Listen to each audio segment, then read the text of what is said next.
지금부터 저희가 하고 있는 봉합의 기술에 대해서 말씀드릴게요. 첫 번째 봉합의 기술은 고정력을 강화시키는 거예요. 회전근개 힘줄은 원래 이렇게 이제 뼈에 붙어 있어요. 힘줄이 뼈에 붙어 있는 부착부에서 서서히 찢어져서 발생을 하기 때문에 회전근개 봉합술은 찢어진 힘줄을 원래 붙어 있던 뼈에 이렇게 이제 다시 붙여주는 수술이에요. 그 과정에서 뼈에 실이 달려있는 봉합 나사를 받고 나서 실을 이용해서 봉합을 하게 되는데, 고정이 단단하게 될수록 잘 아물기 때문에 고정을 단단하게 하기 위해서 저희가 이제 2열 봉합술을 많이 하는데, 필요에 따라서는 3열 봉합술도 같이 하고 있습니다. 예전에는 1열 봉합술과 2열 봉합술을 많이 비교했어요. 1열 봉합술이란 것은 찢어진 힘줄의 끝부분만 잡아서 뼈에 한 줄로 묶어주는 방식이에요.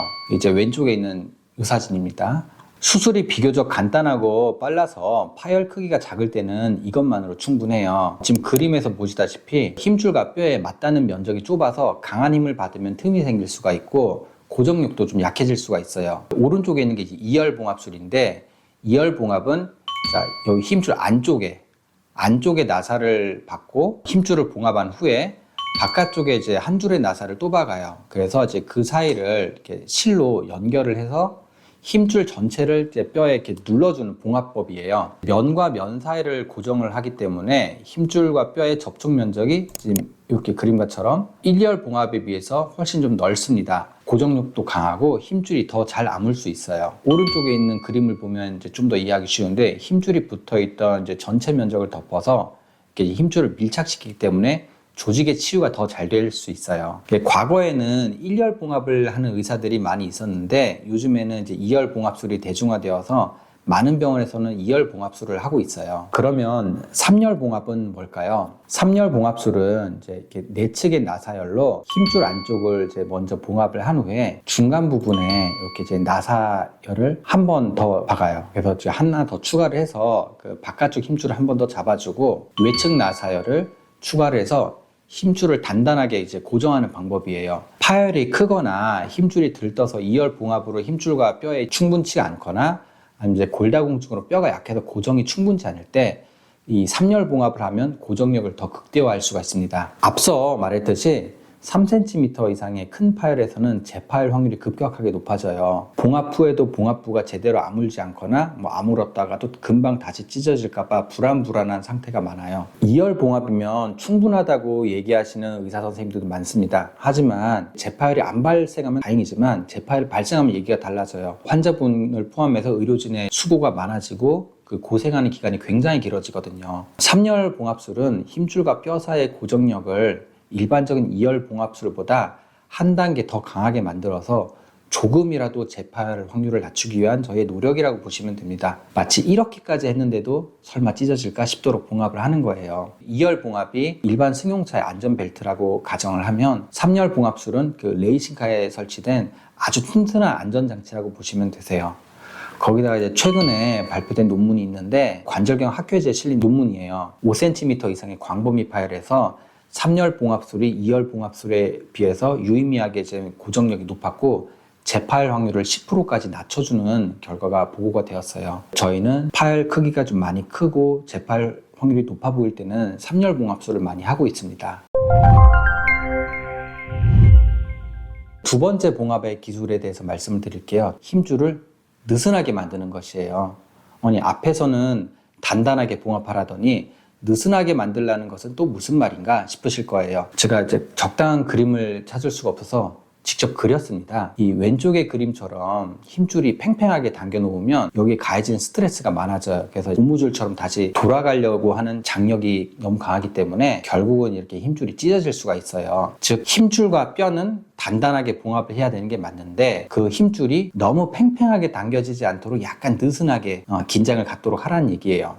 주로 쓰는 방법은 두 가지가 있어요. 힘줄이 찢어져서 이렇게 좀 말려 올라가면 이게 주변 조직에 달라붙어서 다시 잘 당겨오질 않아요. 이거를 이제 힘줄 조직이 유착되었다라고 하는데, 유착을 충분히 박리를 해야지 힘줄이 당겨옵니다. 그래서 파열부에 충분히 당겨올 수 있도록 힘줄의 안쪽과 바깥쪽, 그리고 이제 뼈 주변부에 유착된 조직을 최대한 충분히 박리를 해줘야 돼요. 이때 이제 중요한 것은 힘줄 파열이 크고 오래되면 유착이 심하게 되어 있기 때문에 유착을 정말로 열심히 박리를 해야지 힘줄이 당겨와도 너무 팽팽하지 않을 수가 있습니다. 그래도 이제 부족할 때 쓰는 게 이제 내측 고정술인데, 내측 고정술이라고 하는 거는 힘줄을 충분히 박리를 했음에도 불구하고 이게 팽팽할 때 여기 끝까지 당겨서 봉합을 하지 않고 그냥 좀 약간 안쪽에다가 봉합을 해주는 거예요. 그러면 이제 이 봉합 부위를 내측으로 이동을 시켜줌으로써 힘줄에 가해지는 텐션을 조금 이제 느슨하게 만들어줄 수가 있어요.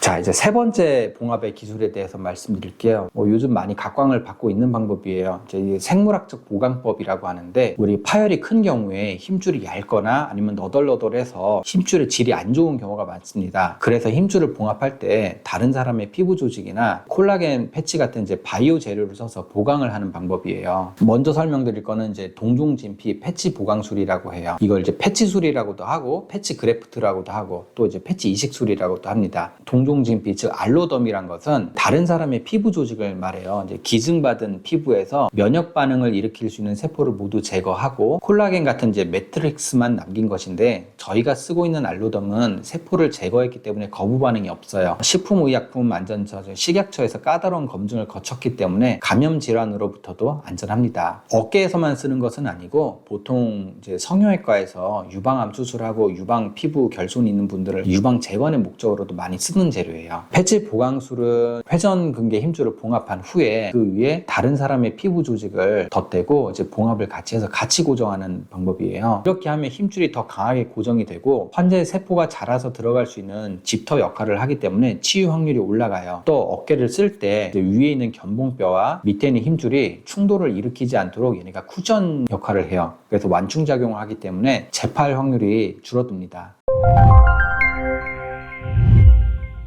다음은 이제 콜라겐 패치 보강술에 대해서 말씀을 드릴게요. 콜라겐 패치는 몇 가지 제품이 있는데, 아무래도 좀 요즘 가장 유명한 제품은 스미스앤네퓨사에서 만든 리제네텐이라고 하는 제품이 있어요. 고순도 콜라겐으로 만든 이제 생물학적 유도 패치인데요. 동종진피는 이제 패치 자체가 힘줄이 된 데 비해서 이 콜라겐 패치는 얘 자체가 힘줄이 되진 않아요. 다만 환자의 힘줄 세포들이 그 패치 사이로 자라 들어오도록 하면서 가교 역할을 합니다. 그래서 힘줄이 두껍고 튼튼하게 치유되도록 유도해 줄 수가 있어요. 이 재료에 좀 장점이 하나 있는데, 패치 고정용으로 이제 전용 기구를 만들어 놔서 동종진피 봉합에 비해서 수술 시간이 훨씬 짧게 끝난다는 장점도 가지고 있어요. 자, 지금까지 이제 봉합이 힘든 큰 회전근개 파열을 재파열 위험을 최소화하면서 봉합하는 기술에 대해서 말씀을 드렸습니다. 정리를 한번 해볼게요. 먼저 2열 봉합술이나 필요하면 3열 봉합술을 이용해서 강하게 고정해야 합니다. 두 번째, 힘줄이 팽팽하지 않도록 유착된 조직을 충분히 박리하고 필요하면 내측에다가 봉합을 해서 봉합을 느슨하게 해줍니다. 마지막으로 세 번째는 이제 힘줄의 상태와 고정력이 좋지 않으면 이제 다른 사람의 피부 조직이나 아니면 콜라겐 패치를 이용해서 생물학적 보강을 해서 힘줄을 보호하고 치유를 촉진하는 방법, 이렇게 이제 세 가지 기술을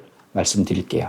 자, 마지막으로 좀 사례를 하나 볼게요. 70세 남자 환자분이에요. 농사를 지으시던 분인데 오래된 통증으로 내원을 하셨고 일을 계속 하셔야 되는 분이세요. 보시는 것처럼 힘줄 파열된 크기는 4cm를 조금 넘는 대형 파열인데, 오른쪽에 있는 MRI를 보면 이게 이제 근육의 위축이 얼마나 심한지를 보여주는 거예요. 그러니까 전체 공간에서 힘줄이 차지하는 면적이 반이 되지 않기 때문에 근육의 위축도 많이 심하게 온 분이세요. 계속 일을 하셔야 되기 때문에 저희가 이제 봉합을 하는 걸로 이제 결정을 했고, 그 과정을 좀 말씀을 드릴게요. 일단 이제 힘줄을 당겨오기 쉽도록 힘줄의 안쪽에 있는 관절막을 이렇게 이제 유리시켜주는 과정이에요. 기구를 이용해서 왼쪽부터 오른쪽까지 관절막을 쭉쭉쭉 분리를 해줍니다. 파열이 작은 경우에는 사실 꼭 하지 않아도 되는데, 이런 분들 같은 경우는 이제 관절낭을 넓혀줘야지 힘줄이 조금이라도 더 당겨질 수가 있어요. 이어서 관절 와순과 이제 회전근개 사이도 이렇게 기구를 이용해서 박리를 해줍니다. 관절을 싸고 있는 막을 안쪽에서 앞에서부터 뒤쪽까지 360도 돌아가면서 충분히 박리를 해주는 거예요. 이래야지 힘줄이 좀 딸려올 수가 있어요. 안쪽에 유착 박리가 어느 정도 끝났으면 회전근개 힘줄이 어느 정도 당겨오는지 확인을 해요. 힘줄이 크게 찢어져서 힘줄 아래에 있는 이제 상완골, 뼈와 이두박근이 다 노출돼서 시원하게 보이고 있잖아요. 이제 기구를 이용해서 이렇게 좀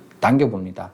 그러면 이제 어느 정도 당겨오는지 우리가 좀 확인을 해볼 수가 있고, 지금 이 사진 같은 경우는 이제 바깥쪽 껍데기는 좀 당겨오는데 이제 안쪽의 힘줄까지 충분히 당겨오지는 않고 있는 거예요. 그래서 이제 기구를 이용해서 그 회전근개 안쪽 그리고 이제 바깥쪽 유착된 조직을 충분하게 더 박리를 합니다. 그리고 나서 이제 다시 한번 회전근개를 당겨봐요. 그러면 이제 이 바깥쪽 층뿐만 아니라 안쪽 층까지 부착시킬 부위에 충분히 당겨오는 것을 볼 수가 있어요. 뼈에 봉합 나사를 받고 힘줄에 실을 통과를 시킵니다. 이게 이제 안쪽 열에 박은 나사인데요. 이분은 이제 3열 봉합술을 하기로 했어요. 그래서 지금 박혀 있는 나사 뒤에 약간 외측에 3열 봉합술을 위해서 중간 나사를 하나 더 박았어요. 그리고 여기에 있는 중간 열의 봉합 나사를 이용해서 먼저 1차 봉합을 한 사진이에요. 이 과정은 이제 외측열 봉합을 하기 전에 1차적으로 봉합을 먼저 함으로써 회전근개를 가지런하게 모아주는 역할도 하고 또 이제 추가적인 고정력도 제공하는 역할을 합니다. 다음 거는 이제 그 마지막에 이 외측열 봉합 나사를 이용해서 3열 봉합까지 이제 시행한 모습이에요. 그러니까 이 환자는 파열이 너무 커서 3열 봉합을 하더라도 이제 재파열될 확률이 어느 정도 있기 때문에 재파열될 확률을 더 낮추기 위해서 다른 사람의 피부 조직을 이용해서 패치 보강술도 시행을 한 거예요. 이 밑에 있는 조직이 원래 있던 힘줄이고 이 위에는 이제 패치 보강을 한 거예요. 이렇게 수술을 해두면 패치가 실의 인장력을 힘줄에 골고루 전달을 하기 때문에 더 강하게 고정해주는 역할을 하고 외부의 마찰과 충격으로부터도 이 패치가 힘줄을 보호해주는 역할을 해요. 시간이 지나면서 회전근개와 이제